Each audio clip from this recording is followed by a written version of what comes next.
Death at the Excelsior by P.G. Wodehouse. 1.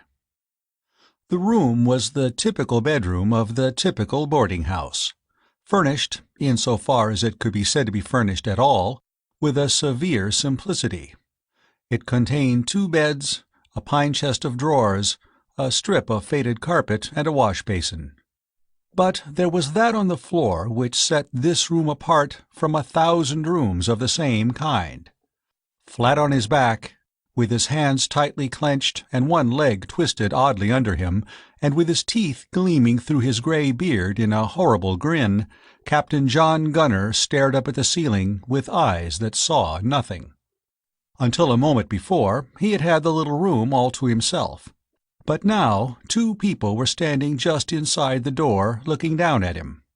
One was a large policeman, who twisted his helmet nervously in his hands. The other was a tall, gaunt old woman in a rusty black dress, who gazed with pale eyes at the dead man. Her face was quite expressionless. The woman was Mrs. Pickett, owner of the Excelsior boarding-house. The policeman's name was Grogan. He was a genial giant, a terror to the riotous element of the waterfront, but obviously ill at ease in the presence of death. He drew in his breath, wiped his forehead, and whispered, "Look at his eyes, ma'am." Mrs. Pickett had not spoken a word since she had brought the policeman into the room, and she did not do so now. Constable Grogan looked at her quickly. He was afraid of Mother Pickett, as was everybody else along the waterfront. Her silence, her pale eyes, and the quiet decisiveness of her personality cowed even the tough old salts who patronized the Excelsior. She was a formidable influence in that little community of sailormen. "That's just how I found him," said Mrs. Pickett. She did not speak loudly, but her voice made the policeman start. He wiped his forehead again. "It might have been apoplexy," he hazarded. Mrs. Pickett said nothing. There was a sound of footsteps outside, and a young man entered, carrying a black bag. "Good morning, Mrs. Pickett. I was told that—" "Good Lord!" The young doctor dropped to his knees beside the body and raised one of the arms. After a moment he lowered it gently to the floor and shook his head in grim resignation. "He's been dead for hours," he announced. "When did you find him?" "20 minutes back," replied the old woman. "I guess he died last night. He never would be called in the morning. Said he liked to sleep on. Well, he's got his wish." "What did he die of, sir?" asked the policeman. "It's impossible to say without an examination," the doctor answered. "It looks like a stroke, but I'm pretty sure it isn't. It might be a coronary attack, but I happen to know his blood pressure was normal and his heart sound. He called in to see me only a week ago, and I examined him thoroughly. But sometimes you can be deceived. The inquest will tell us."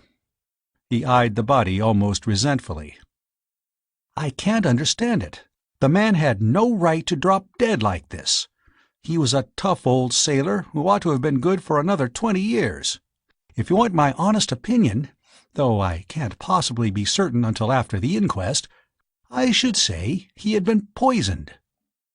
"How would he be poisoned?" asked Mrs. Pickett quietly. "That's more than I can tell you. There's no glass about that he could have drunk it from. He might have got it in capsule form. But why should he have done it? He was always a pretty cheerful sort of old man, wasn't he?" "Yes, sir," said the constable. "He had the name of being a joker in these parts. Kind of sarcastic, they tell me, though he never tried it on me." "He must have died quite early last night," said the doctor. He turned to Mrs. Pickett. "What's become of Captain Muller? If he shares this room, he ought to be able to tell us something about it." "Captain Muller spent the night with some friends at Portsmouth," said Mrs. Pickett. "He left right after supper and hasn't returned." The doctor stared thoughtfully about the room, frowning. "I don't like it. I can't understand it. If this had happened in India, I should have said the man had died from some form of snake bite. I was out there 2 years, and I've seen 100 cases of it.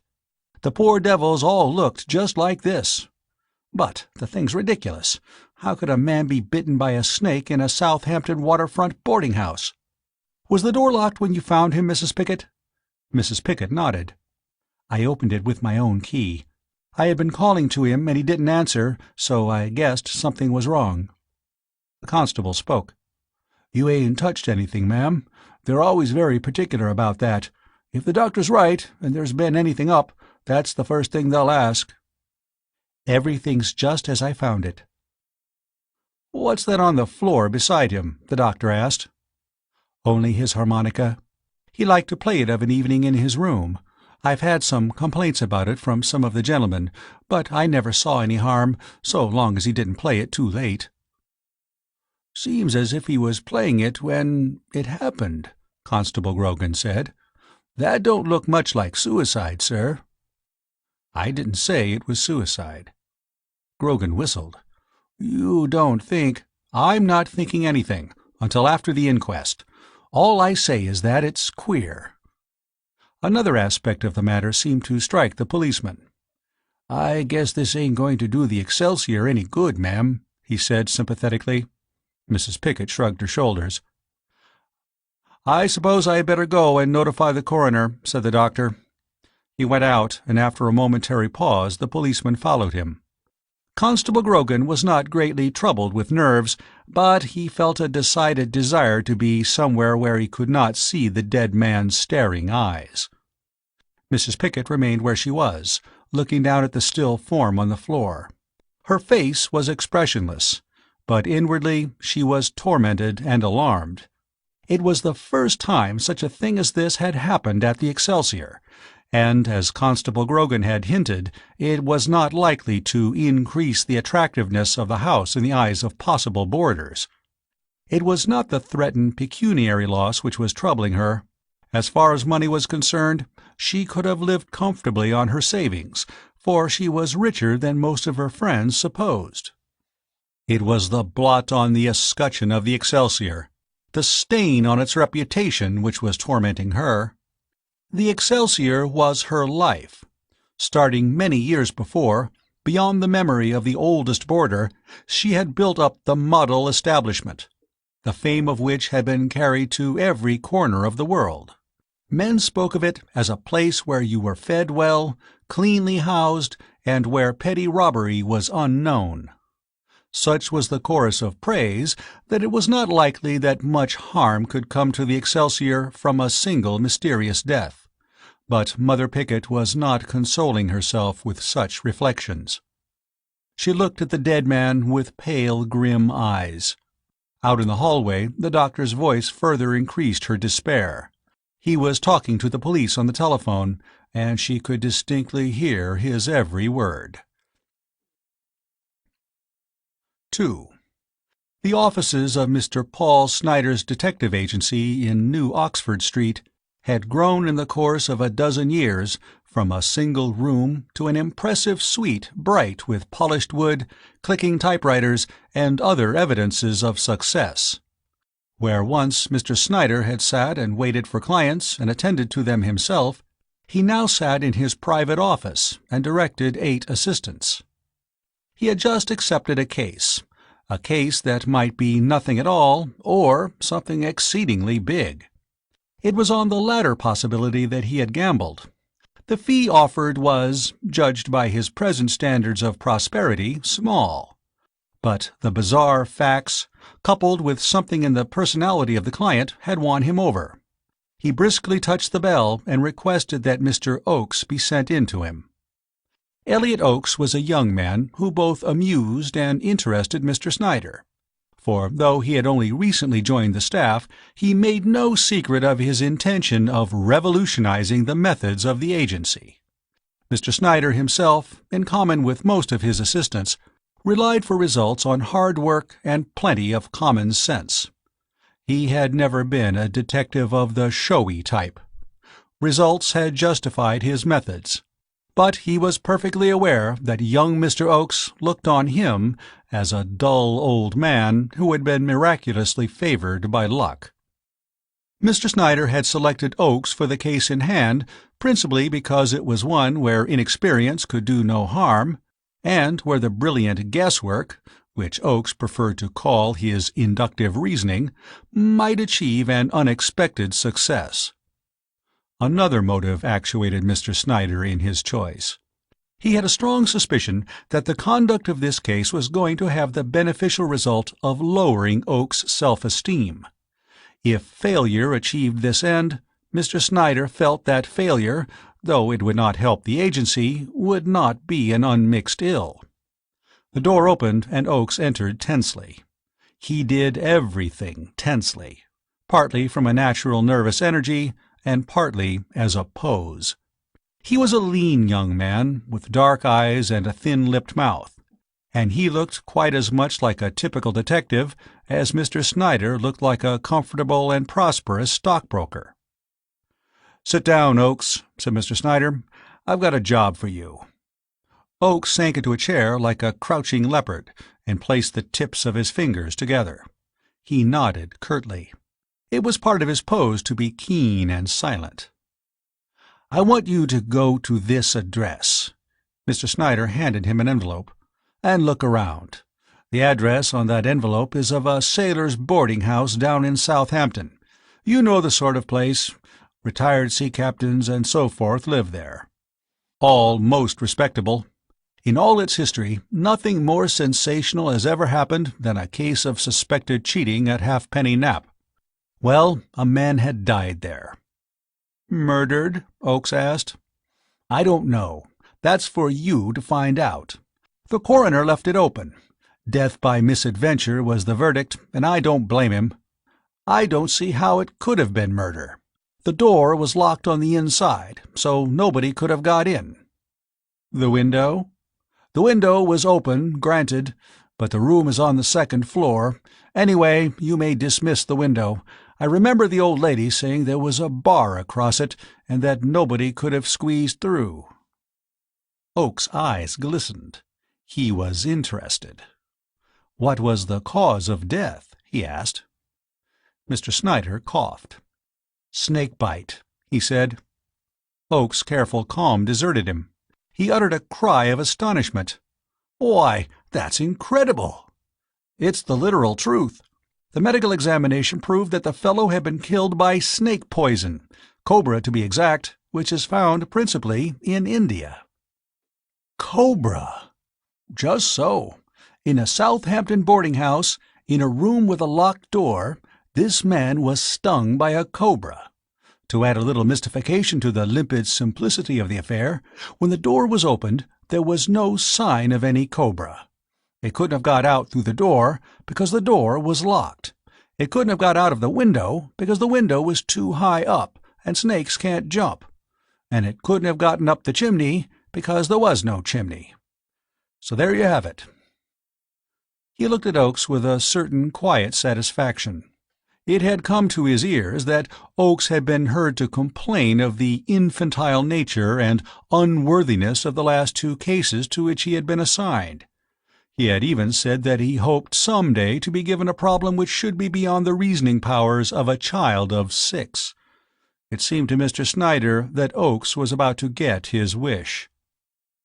"I should like further details," said Oakes, a little breathlessly. "You had better apply to Mrs. Pickett, who owns the boarding-house," Mr. Snyder said.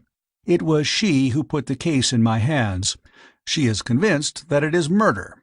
But if we exclude ghosts, I don't see how any third party could have taken a hand in the thing at all. However, she wanted a man from this agency, and was prepared to pay for him, so I promised her I would send one.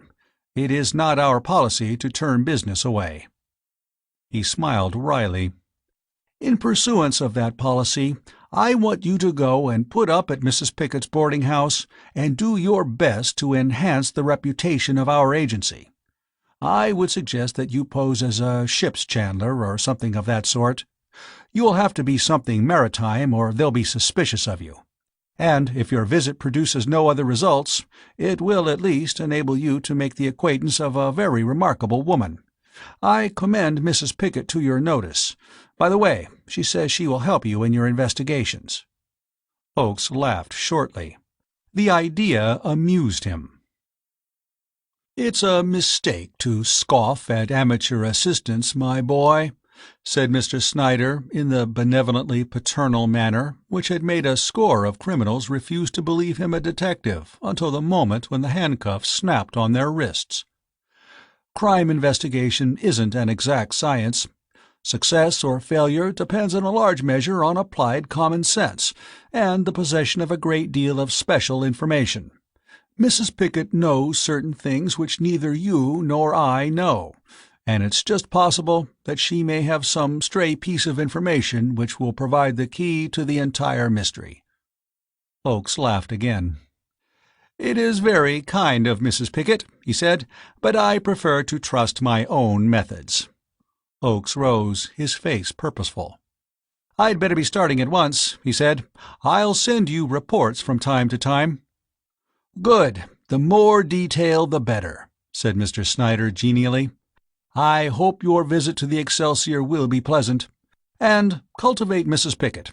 She's worth while." The door closed, and Mr. Snyder lighted a fresh cigar. "Dashed young fool," he murmured, as he turned his mind to other matters. 3. A day later, Mr. Snyder sat in his office reading a typewritten report. It appeared to be of a humorous nature, for, as he read, chuckles escaped him. Finishing the last sheet, he threw his head back and laughed heartily. The manuscript had not been intended by its author for a humorous effort. What Mr. Snyder had been reading was the first of Elliot Oakes' reports from the Excelsior. It read as follows: "I am sorry to be unable to report any real progress. I have formed several theories which I will put forward later, but at present I cannot say that I am hopeful. Directly I arrived here, I sought out Mrs. Pickett, explained who I was, and requested her to furnish me with any further information which might be of service to me. She is a strange, silent woman who impressed me as having very little intelligence. Your suggestion that I should avail myself of her assistance seems more curious than ever, now that I have seen her. The whole affair seems to me at the moment of writing quite inexplicable. Assuming that this Captain Gunner was murdered, there appears to have been no motive for the crime whatsoever.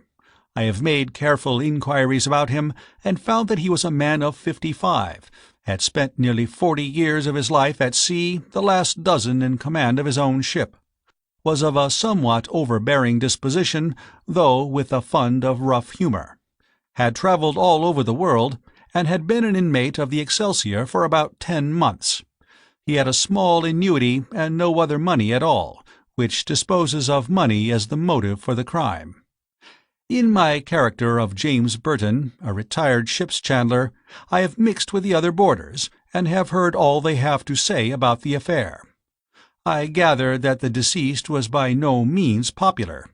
He appears to have had a bitter tongue, and I have not met one man who seems to regret his death. On the other hand, I have heard nothing which would suggest that he had any active and violent enemies.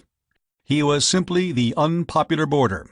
There is always one in every boarding-house, but nothing more. I have seen a good deal of the man who shared his room, another sea captain named Muller. He is a big, silent person, and it is not easy to get him to talk. As regards the death of Captain Gunner, he can tell me nothing. It seems that on the night of the tragedy he was away at Portsmouth with some friends. All I have got from him is some information as to Captain Gunner's habits, which leads nowhere. The dead man seldom drank, except at night, when he would take some whiskey. His head was not strong, and a little of the spirit was enough to make him semi-intoxicated, when he would be hilarious and often insulting. I gather that Muller found him a difficult roommate. But he is one of those placid persons who can put up with anything. He and Gunner were in the habit of playing draughts together every night in their room, and Gunner had a harmonica which he played frequently. Apparently he was playing it very soon before he died, which is significant as seeming to dispose of the idea of suicide. As I say, I have one or two theories, but they are in a very nebulous state. The most plausible is that on one of his visits to India, I have ascertained that he had made several voyages there, Captain Gunner may in some way have fallen foul of the natives.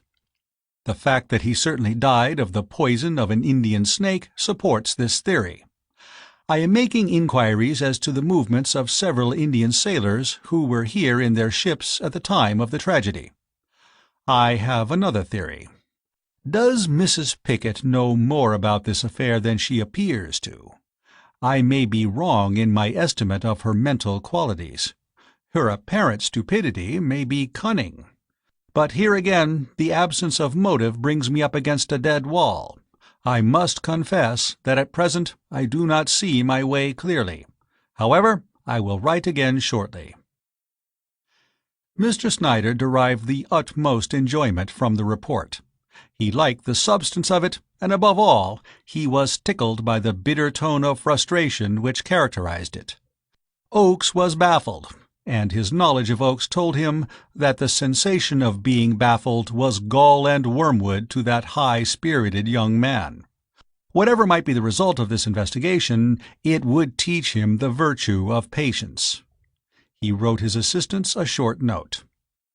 "Dear Oakes, your report received. You certainly seem to have got the hard case, which I hear you were pining for. Don't build too much on plausible motives in a case of this sort. Fauntleroy, the London murderer, killed a woman for no other reason than that she had thick ankles. Many years ago I myself was on a case where a man murdered an intimate friend because of a dispute about a bet. My experience is that 5 murderers out of 10 act on the whim of the moment, without anything which, properly speaking, you could call a motive at all. Yours very cordially, Paul Snyder. P.S. I don't think much of your Pickett theory. However, you're in charge. I wish you luck." 4. Young Mr. Oakes was not enjoying himself. For the first time in his life, the self-confidence which characterized all his actions seemed to be failing him. The change had taken place almost overnight. The fact that the case had the appearance of presenting the unusual had merely stimulated him at first, but then doubts had crept in and the problem had begun to appear insoluble. True, he had only just taken it up, but something told him that for all the progress he was likely to make, he might just as well have been working on it steadily for a month. He was completely baffled, and every moment which he spent in the Excelsior boarding-house made it clearer to him that that infernal old woman with the pale eyes thought him an incompetent fool. It was that, more than anything, which made him acutely conscious of his lack of success. His nerves were being sorely troubled by the quiet scorn of Mrs. Pickett's gaze. He began to think that perhaps he had been a shade too self-confident and abrupt in the short interview which he had had with her on his arrival. As might have been expected, his first act, after his brief interview with Mrs. Pickett, was to examine the room where the tragedy had taken place. The body was gone, but otherwise nothing had been moved. Oakes belonged to the magnifying-glass school of detection. The first thing he did on entering the room was to make a careful examination of the floor, the walls, the furniture, and the window-sill. He would have hotly denied the assertion that he did this because it looked well, but he would have been hard put to it to advance any other reason. If he discovered anything, his discoveries were entirely negative, and served only to deepen the mystery of the case. As Mrs. Snyder had said, there was no chimney, and nobody could have entered through the locked door. There remained the window. It was small, and apprehensiveness, perhaps, of the possibility of burglars had caused the proprietress to make it doubly secure with an iron bar. No human being could have squeezed his way through it. It was late that night that he wrote and dispatched to headquarters the report which had amused Mr. Snyder. 5. 2 days later, Mr. Snyder sat at his desk, staring with wide, unbelieving eyes at a telegram he had just received. It read as follows: "Have solved Gunner mystery. Returning. Oakes." Mr. Snyder narrowed his eyes and rang the bell. "Send Mr. Oakes to me directly he arrives," he said. He was pained to find that his chief emotion was one of bitter annoyance. The swift solution of such an apparently insoluble problem would reflect the highest credit on the agency. And there were picturesque circumstances connected with the case which would make it popular with the newspapers and lead to its being given a great deal of publicity. Yet, in spite of all this, Mr. Snyder was annoyed. He realized now how large a part the desire to reduce Oak's self-esteem had played with him. He further realized, looking at the thing honestly, that he had been firmly convinced that the young man would not come within a mile of reasonable solution of the mystery. He had desired only that his failure would prove a valuable educational experience for him, for he believed that failure at this particular point in his career would make Oakes a more valuable asset to the agency. But now here Oakes was, within a ridiculously short space of time, returning to the fold, not humble and defeated, but triumphant. Mr. Snyder looked forward with apprehension to the young man's probable demeanor under the intoxicating influence of victory. His apprehensions were well grounded. He had barely finished the third of a series of cigars, which, like milestones, marked the progress of his afternoon, when the door opened and young Oakes entered. Mr. Snyder could not repress a faint moan at the sight of him. One glance was enough to tell him that his worst fears were realized. "I got your telegram," said Mr. Snyder. Oakes nodded. "It surprised you, eh?" he asked. Mr. Snyder resented the patronizing tone of the question, but he had resigned himself to be patronized and keep his anger in check. "Yes," he replied, "I must say it did surprise me. I didn't gather from your report that you had even found a clue. Was it the Indian theory that turned the trick?" Oakes laughed tolerantly. "Oh, I never really believed that preposterous theory for one moment. I just put it in to round out my report. I hadn't begun to think about the case then, not really think." Mr. Snyder, nearly exploding with wrath, extended his cigar case. "Light up and tell me all about it," he said, controlling his anger. "Well, I won't say I haven't earned this," said Oakes, puffing away. He let the ash of his cigar fall delicately to the floor, another action which seemed significant to his employer.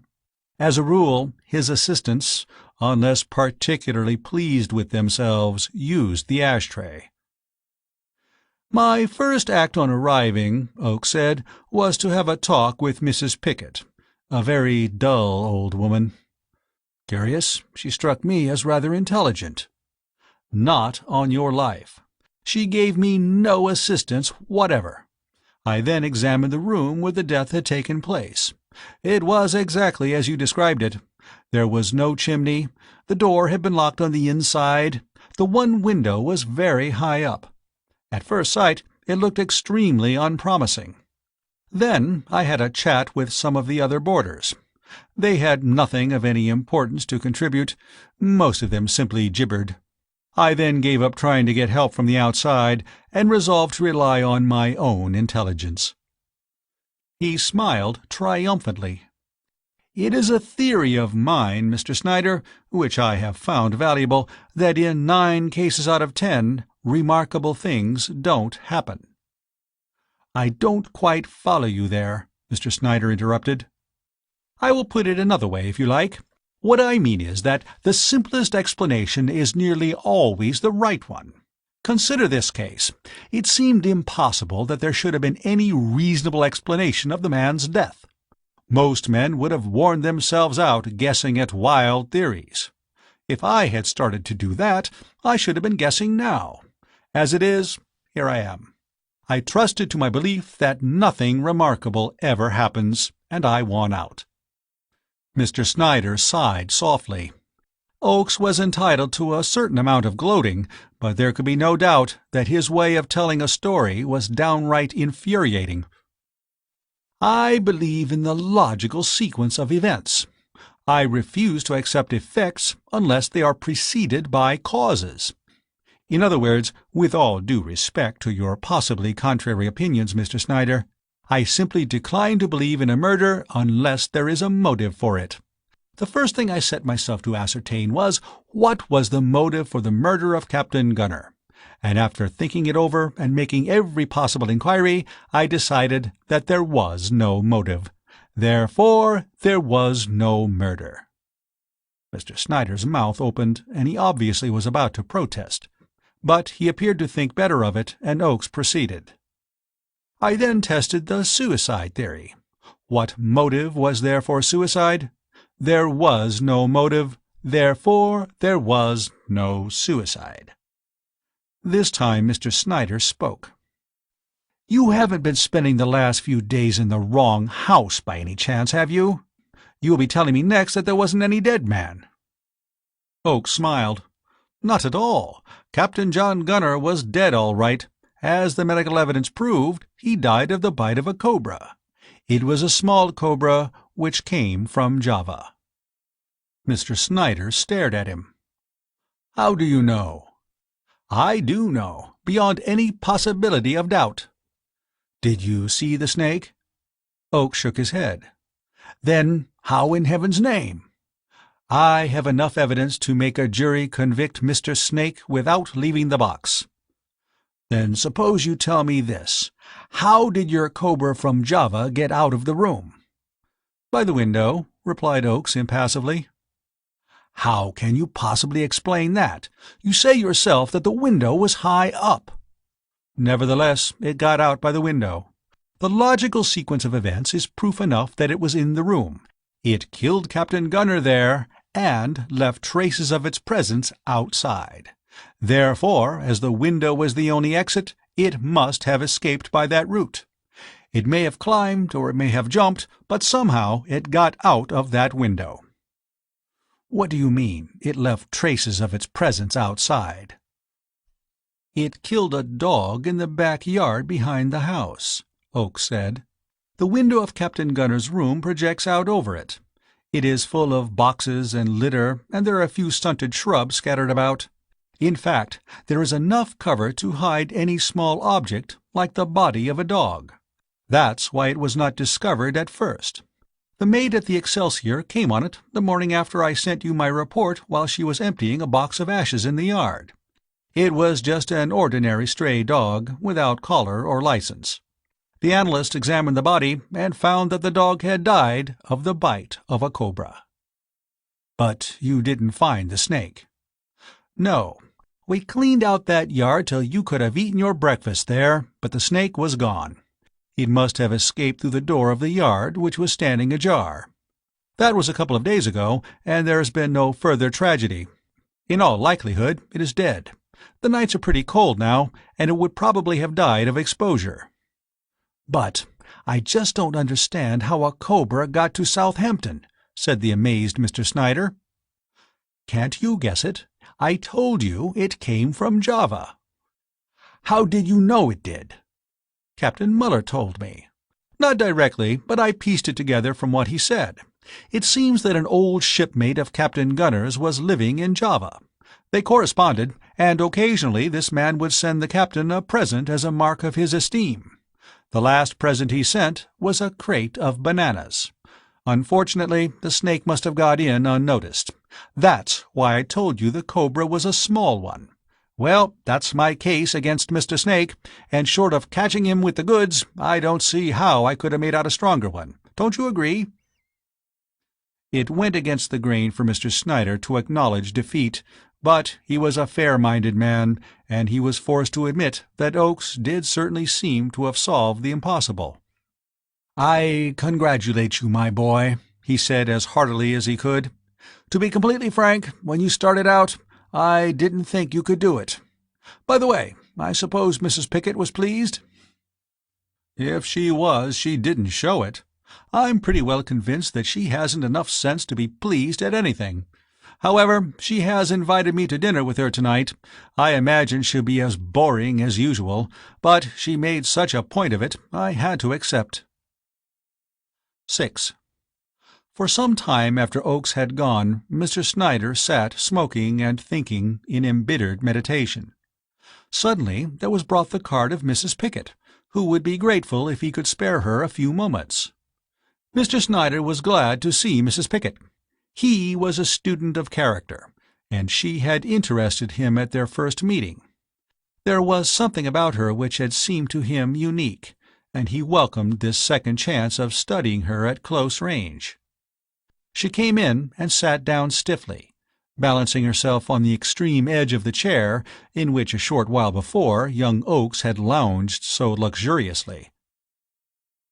"How are you, Mrs. Pickett?" said Mr. Snyder genially. "I'm very glad that you could find time to pay me a visit. Well, so it wasn't murder after all." "Sir?" "I've just been talking to Mr. Oakes, whom you met as James Burton," said the detective. "He has told me all about it." "He told me all about it," said Mrs. Pickett dryly. Mr. Snyder looked at her inquiringly. Her manner seemed more suggestive than her words. "A conceited, headstrong young fool," said Mrs. Pickett. It was no new picture of his assistant that she had drawn. Mr. Snyder had often drawn it himself, but at the present juncture it surprised him. Oakes, in his hour of triumph, surely did not deserve this sweeping condemnation.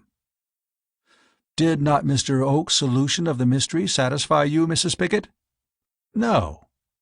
"It struck me as logical and convincing," Mr. Snyder said.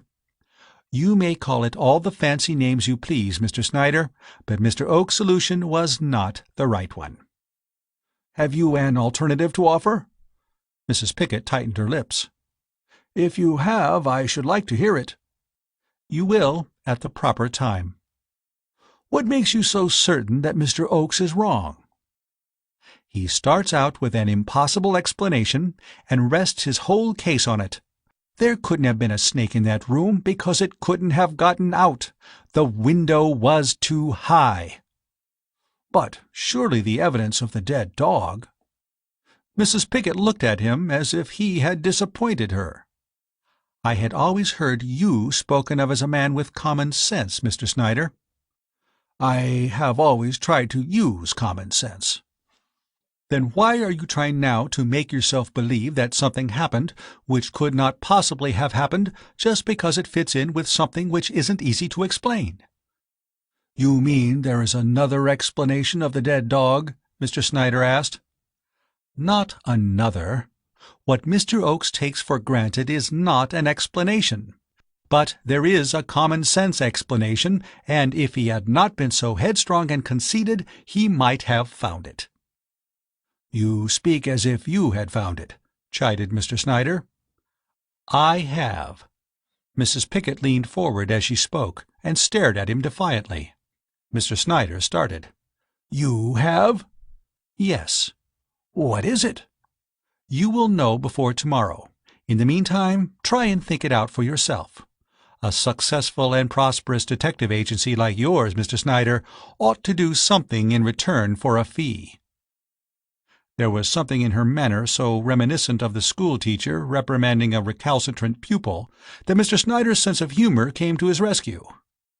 "We do our best, Mrs. Pickett," he said, "but you mustn't forget that we are only human and cannot guarantee results." Mrs. Pickett did not pursue the subject.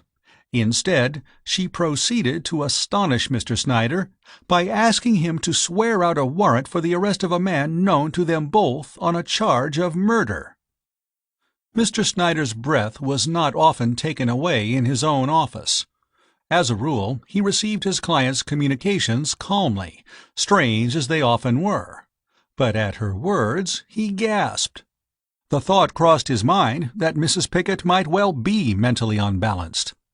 The details of the case were fresh in his memory, and he distinctly recollected that the person she mentioned had been away from the boarding-house on the night of Captain Gunner's death, and could, he imagined, produce witnesses to prove it. Mrs. Pickett was regarding him with an unfaltering stare. To all outward appearances she was the opposite of unbalanced. "But you can't swear out a warrant without evidence," he told her. "I have evidence," she replied firmly. "Precisely what kind of evidence?" he demanded. "If I told you now, you would think that I was out of my mind." "But, Mrs. Pickett, do you realize what you are asking me to do?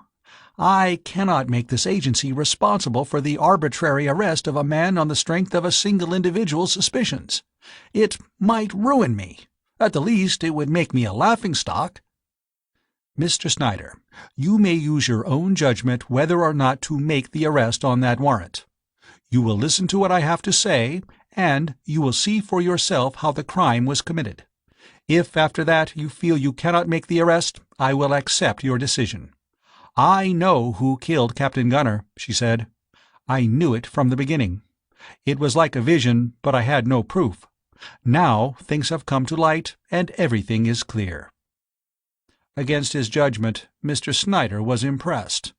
This woman had the magnetism which makes for persuasiveness. It sounds incredible. Even as he spoke, he remembered that it had long been a professional maxim of his that nothing was incredible, and he weakened still further. Mr. Snyder, I ask you to swear out that warrant. The detective gave in. Very well, he said. Mrs. Pickett rose. If you will come and dine at my house tonight, I think I can prove to you that it will be needed. Will you come? I'll come, promised Mr. Snyder. 7. When Mr. Snyder arrived at the Excelsior, and shortly after he was shown into the little private sitting-room where he found Oakes, the third guest of the evening unexpectedly arrived. Mr. Snyder looked curiously at the newcomer. Captain Muller had a peculiar fascination for him. It was not Mr. Snyder's habit to trust overmuch to appearances, but he could not help admitting that there was something about this man's aspect which brought Mrs. Pickett's charges out of the realm of the fantastic into that of the possible. There was something odd, an unnatural aspect of gloom about the man. He bore himself like one carrying a heavy burden. His eyes were dull, his face haggard. The next moment the detective was reproaching himself with allowing his imagination to run away with his calmer judgment. The door opened and Mrs. Pickett came in. She made no apology for her lateness. To Mr. Snyder, one of the most remarkable points about the dinner was the peculiar metamorphosis of Mrs. Pickett from the brooding, silent woman he had known to the gracious and considerate hostess. Oakes appeared also to be overcome with surprise, so much so that he was unable to keep his astonishment to himself. He had come prepared to endure a dull evening absorbed in grim silence, and he found himself instead opposite a bottle of champagne of a brand and year which commanded his utmost respect. What was even more incredible, his hostess had transformed herself into a pleasant old lady whose only aim seemed to be to make him feel at home. Beside each of the guests' plates was a neat paper parcel. Oakes picked his up and stared at it in wonderment. "Why, this is more than a party souvenir, Mrs. Pickett," he said.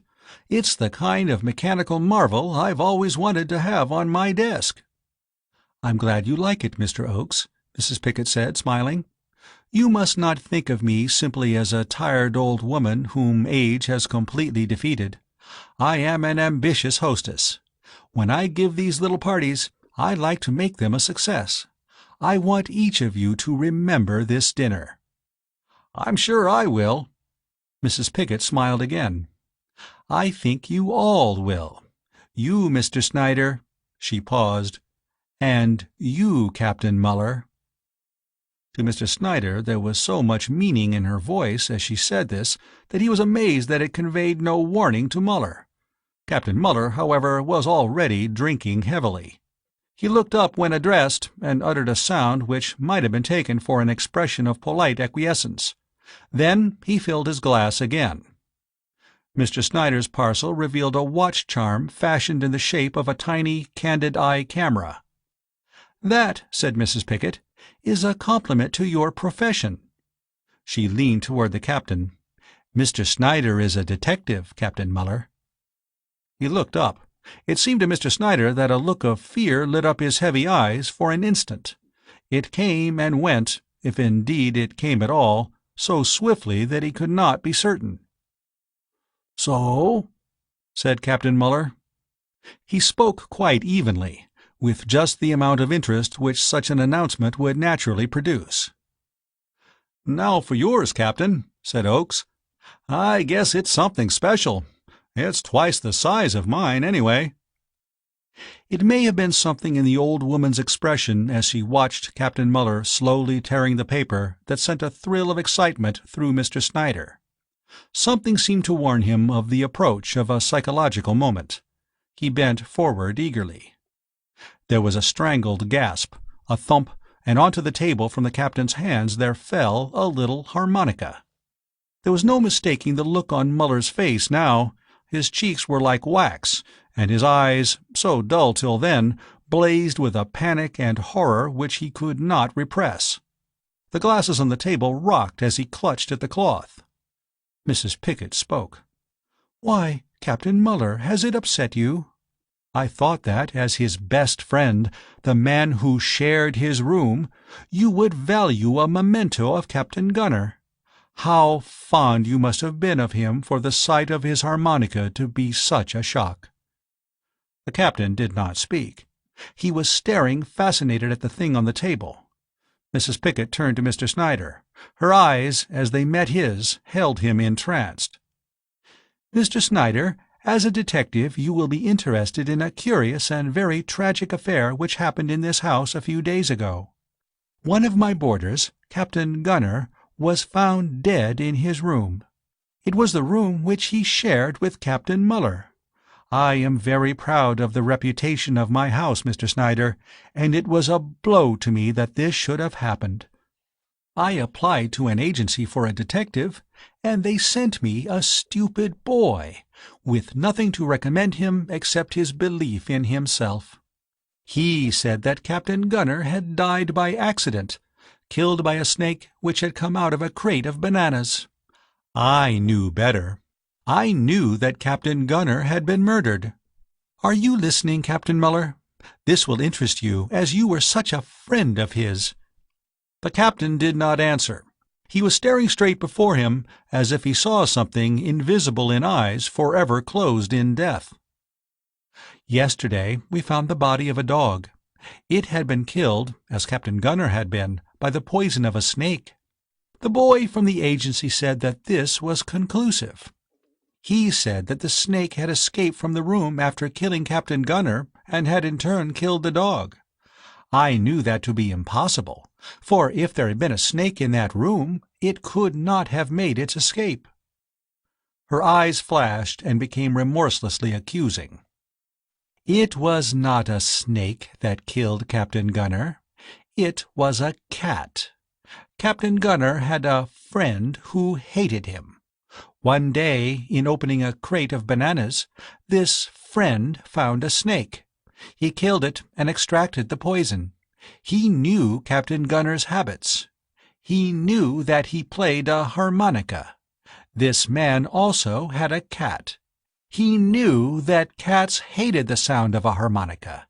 He had often seen this particular cat fly at Captain Gunner and scratch him when he played.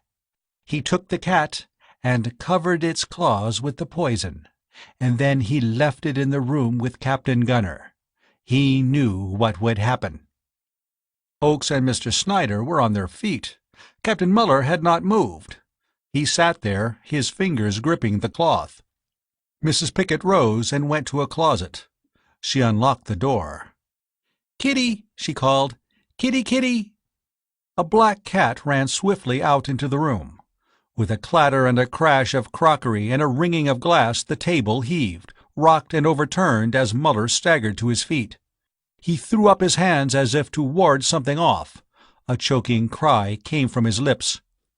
"Gott! Gott!" Mrs. Pickett's voice rang through the room, cold and biting. "Captain Muller, you murdered Captain Gunner!" The captain shuddered. Then, mechanically, he replied, "Gott, yes, I killed him." "You heard, Mr. Snyder," said Mrs. Pickett. "He has confessed before witnesses. Take him away." Muller allowed himself to be moved toward the door. His arm, in Mr. Snyder's grip, felt limp. Mrs. Pickett stopped and took something from the debris on the floor. She rose, holding the harmonica.